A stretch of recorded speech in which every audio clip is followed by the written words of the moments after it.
As a member of the school board, we're elected from each district to represent the district, our constituents.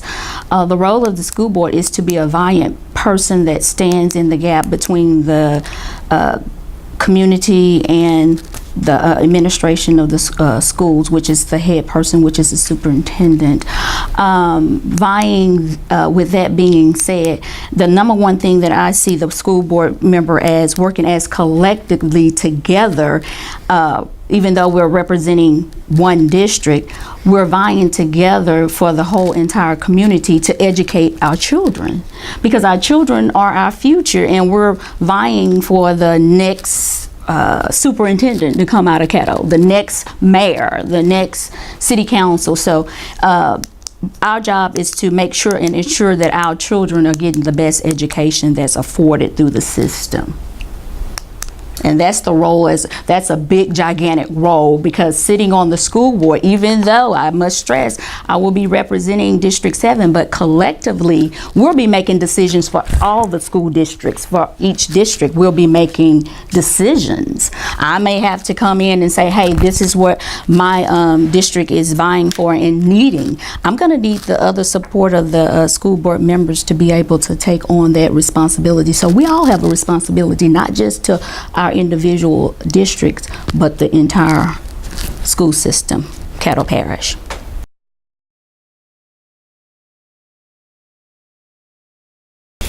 Well, I can only go on my past experiences. I've worked for the city of Shreveport for 2 different mayors, one being under Mayor Hightower and then Cedric Glover. Working in the revenue division, that was a budget that we had to maintain. My job was, I was over the water billing, and which is we know a really big budget that we have to do. I send out every bill to make it to be correct, every bill that went out in Caddo Parish. So therefore, that was a responsibility to making sure that everybody's bill was correct, because I'm sure everybody around the table have had water bills. So with that being said, just the different capacities of being in city government, along working in different agencies. I worked for the sheriff's office. I did 10 years there. Actually went in for a line deputy, but ended up in the revenue division working under the late Chief Almond, had passed away, but working in that division. We all know the tax department, it covers everybody that pays taxes in the city of Shreveport and outside the parish as well. So the sheriff was the official tax collector, even though the city do collect taxes too. The sheriff's office collect the revenue and is responsible, and we divvy out to the entities, which the entities were the DA's office, the tax assessors, the clerk's office, as well as the school board. It comes from all the in the fire districts. So that's a very big role. That's a very, because my responsibility was to make sure those checks went out to the different entities, because they paid into the retirement systems of all those different entities. So with that being said, it's the experience there gives me the experience to know that the budget of the school board is very vital, because we're going to be making decisions on where that money is spent.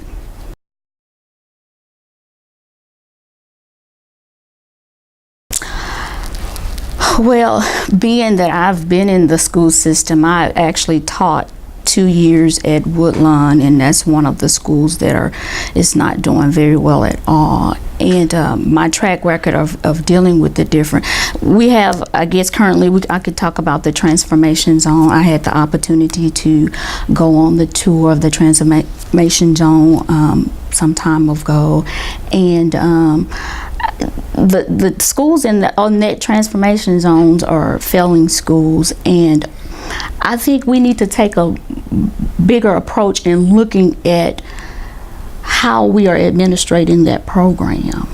How we are really, is it really helping the children? I'm looking at the grades for my district. I have all failing schools in my district. Transformation zone, what are you offering? I mean, it's okay to do a pep rally, but are these kids getting the math and the English? These kids are 3 and 4 levels behind. So I want to take a look at the broad picture of, is it really serving the students' needs?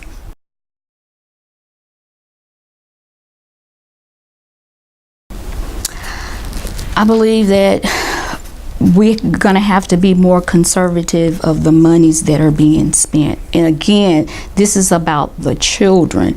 And what I see in that extra, the things that is being spent on within the district, we're going to have to take a better look. When I look at the people being, I just have to put this out there, people being promoted in positions and positions being created, that is, to me, is not justifiable, that we could have monies that could be placed in the areas that is need to be placed in. So, I mean, with that being said, I think that we're going to have to take a tighter look at the fundings of the different programs, that we can, you know, really take a look at what is needed and what's not needed. I was afforded to be in a presentation when they came in and talked about giving every student in Caddo a flu shot. Yay, I'm for that. And they said it was free. I said, wait a minute, nothing's free. So when you did the underlying homework of it and you asked the question, you telling me it's free?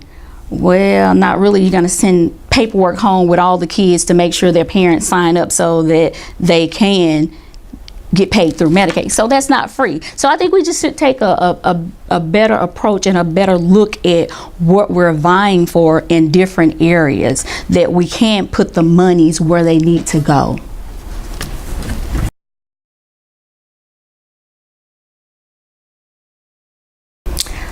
Well, in District 7, I can just use that as an example. I actually went to from elementary to high school in this district that I'm vying for. It's very important to me that I see that same standard of education that I received in that district.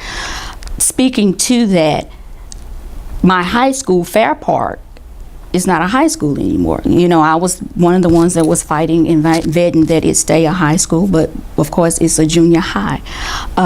My elementary school, Oak Park Elementary, no longer exists. It's torn down. Oak Park is placed at Bethune, which was my junior high school, and they're actually wanting to call it Oak Park, but the existing edifice is actually Bethune.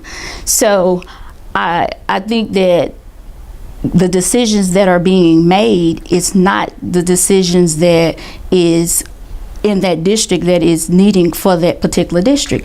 We have in this district, we have the Shreveport Country Club, right? They're getting ready to do a big economic development there. Now, the question is, if you're going to do an economic development, do you have the schooling? Because you're going to have people that want to buy in, but they're going to want to know how that school system is in that area. You don't have a high school in that district. You only have the elementary. And then, you know, you want to do the economic development. That's very important. School system is number one. You really want the economic development can't really develop if you don't have a school system, because I wouldn't want to relocate here in the school system where I'm going to vie and to buy a house. I think it's a great concept, great economic development, but you have to have your foundation of your school together, because if you're vying to put homes on a golf course, I mean, be privy. I've been to Southern Trace to play golf. I play golf. I love it. And Stonebridge and all of those different edifices, if you all have been there, can see how nice that is. And I'm sure at Shreveport Country Club there will be a very nice place to place houses and have the golf course there. But again, what about the school system that's in that particular area? The schools, are they able to give what's needed for that economic development?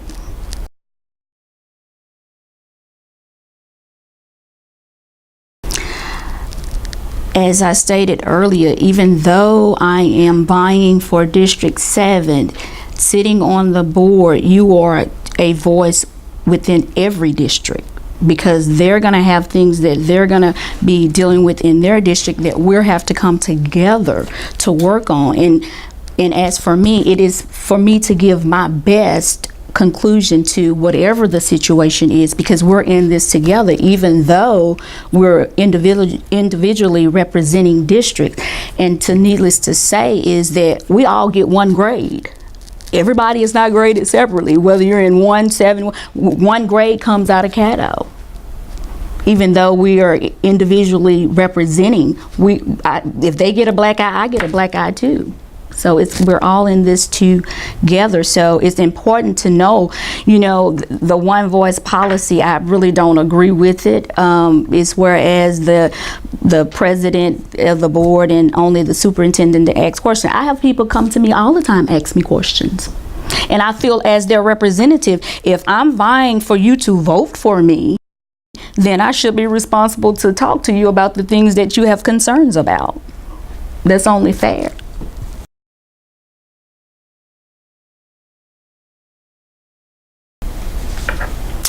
Oh, that's a hard question.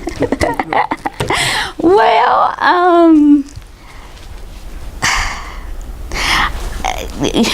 when you have people come to you and ask you about representing them in areas that that they're not viable for, that comes to character and integrity. And so, I've had people ask me to stand with them on certain issues, and blatantly their character and their integrity was not worthy for me to stand. So being that outside of running for political office, being that I am a minister, a lot of times people will try to come to you and ask you to compromise on their behalf, but walking in integrity, that you have to take a stance on what's right ethically.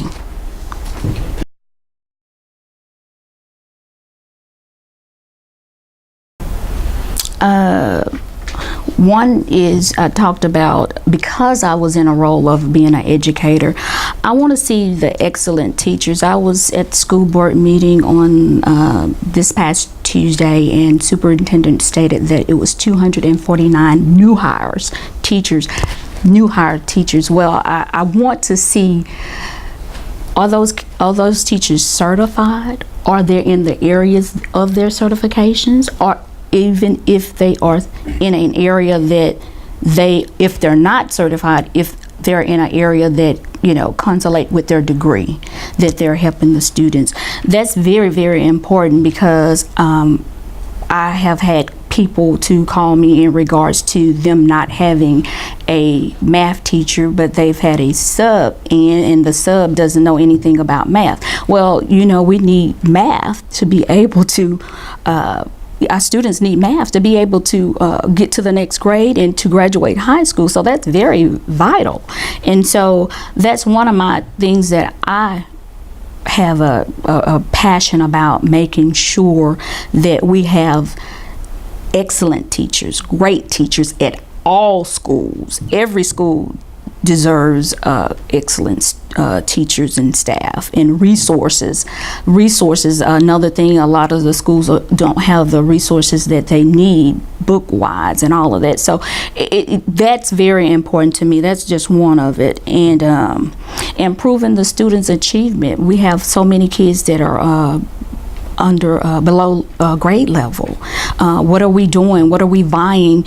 Everybody is not college material, so what are we doing to put them where they need to be? It's questions being proposed even from board members. I listened in board meeting them propose a question.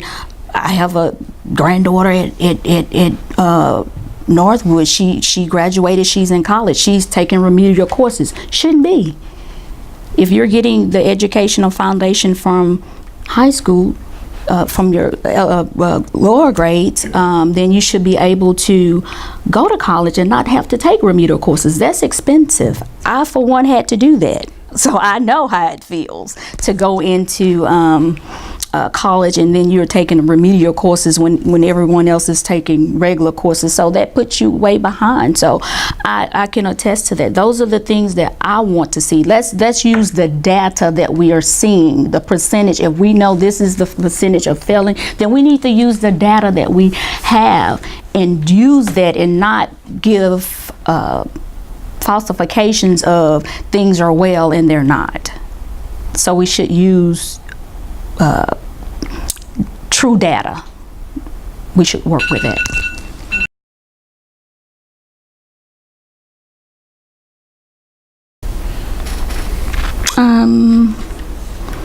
I think building strong communities is very important. In the district that I live in, it's an underprivileged district. I'm glad I'm able to serve, because this is my second go running. I ran in District 2. At that particular time, I was married, and I divorced, so God gave me the opportunity to come back to District 7, where I'm a product of, that I can relate to the people. And I had a great principals, let me say, educators that really fought for me, and this is, to me, is very, very important.